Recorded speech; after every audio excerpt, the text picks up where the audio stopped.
বন্ধুরা, কিছুদিন আগে চীনের তরফ থেকে একটি প্রপোজাল আসে। তো বন্ধুরা, চীনের এই প্রপোজালকে খারিজ করার পেছনে কারণ ঠিক এতই বড়, কেননা সেখানে এমন কিছু কথা বলা হয় যেটি ভারত কখনো স্বীকার করবে না। এই প্রপোজাল চীনের সাউথ কোর কমান্ডার লিয়ান লির তরফ থেকে নেওয়া হয়েছিল। তো লিয়ান লির কথা অনুসারে চীনী সরকার ভারতের সেনার সাথে ডেমচক আর ডেপসাং এরাকে নিয়ে কথা বলতে চায়। আপনারা ডেপসাং মুদ্রা তো অবশ্যই জানেন, যিনারা জানেন না তাদেরকে বলে দিই যে ডেপসাং মামলা 2013 সালে শেষ মুহূর্তে শুরু হয়, যখন চীনী সেনারা 18 কিলোমিটার ভেতরে ঢুকে পড়ে আর তারা এটিকে নিজেদের এলাকা বলে। যদিও এটাকে নিয়ে দুই দেশের মাঝে অনেক বিবাদও খাড়া হয়, অনেক ঝামেলাও হয়। পরে দুই দেশের মাঝে সিদ্ধান্ত হয় একে অপরের থেকে পিছনে সরে যাবে, কিন্তু পিএলএ মানে পিপলস লিবারেশন আর্মি এই এরিয়াটিকে পুরোপুরিভাবে খালি করেনি। যেমনটা মিটিং তৈরি হয়, কিন্তু চীনের এই ধোঁকাবাজি দেখে ভারতও সেই মুহূর্তে আলাদা একটি ব্রিগেডকে তৈরি করে ফেলে, আর আজও সেই ব্রিগেডটি চীনের ওপর নজর রাখছে। এই ঘটনাকে নিয়ে আজ থেকে প্রায় 10 বছর পূরণ হয়ে গেছে, এমনকি ডজনভর মিটিংও করা হয়েছে, কিন্তু এর কোনো হাল বের হয়নি।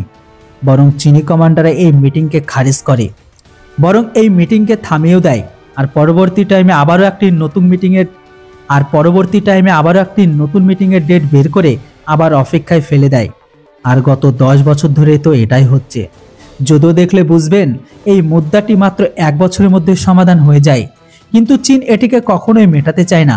কিন্তু তারা ভারতের সাথে মিটিং করে এটাকে আরও বাড়িয়ে দিতে চায়, যেন এই এরিয়াতে আবারও নতুন ধাঁচায় নির্মাণ করা যায়। যদিও এর উপর ভারতের সেনা জবাব দিতে গিয়ে বলেছে যে এই মিটিং তখনই হবে যখন চীনী সেনা দেপসাং আর ডেমচক এলাকা থেকে সম্পূর্ণ বেরিয়ে যাবে। ভারতের পরিষ্কার বক্তব্য এখন এটাই যে চীনী সেনা যতক্ষণ পর্যন্ত তারা সম্পূর্ণ ফেরত না যাবে, ততক্ষণ পর্যন্ত ভারতের সেনার তরফ থেকে সম্পূর্ণ সেনা বহাল থাকবে, বরং এখানে মিসাইল ট্যাঙ্ক দুটোই থাকবে। আমরা একদমই সহ্য করব না যে আমাদের এরিয়াতে এসে কেউ আমাদের চোখকে দেখাবে। জেনারেল মনোজ কুমার পান্ডে ওয়ার্নিং দিয়ে জানিয়েছে যে আমরা কোনো না মিটিং করব আর না কোনো চুক্তি। যে জিনিসটা আমাদের সেটা আমাদেরই থাকবে, না এটা আমরা চীনের সাথে কখনো শেয়ার করব আর না বসে কথা বলবো।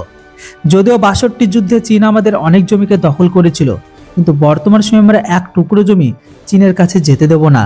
যদিও এর জন্য চীনের সাথে আবারও যুদ্ধ করতে হয়, তো ভারতের সেনা সম্পূর্ণ প্রস্তুত। বন্ধুরা, আপনাদের কি মনে হয় চীনের সাথে কি আদৌ কথা বলে কোনো কাজ মেটানো যাবে? এই বিষয়ে অবশ্যই আপনাদের মতামত কমেন্ট বক্সে লিখে জানান। Thanks for watching. জয় হিন্দ, বন্দে মাতরম।